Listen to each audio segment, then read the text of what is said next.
জয়ন্ত সিং, তিনি তৃণমূল কর্মীদের প্রশিক্ষণ দেওয়াচ্ছেন বন্দুক চালানোর।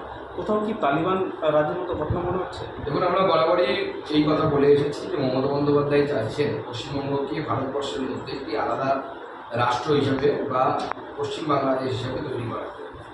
আস্তে আস্তে সেই ধরনের ঘটনায় প্রমাণিত হচ্ছে।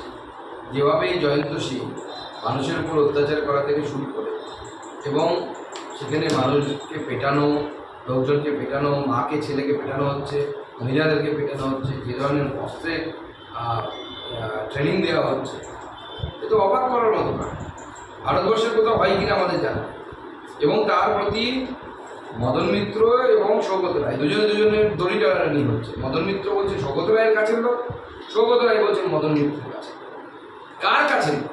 গোটা বাংলা তো জানতে চাইছে, গোটা ভারতবর্ষ জানতে চাইছে যে অমানবিক অত্যাচার যারা করে এই জয়ন্ত সিং এবং তার দলবল যারা আমাদের কাছে এরকমও তথ্য আছে, এরা 100 দিনের কাজের আন্দোলন করতে অভিষেক ব্যানার্জির সাথে দিল্লি গেছে।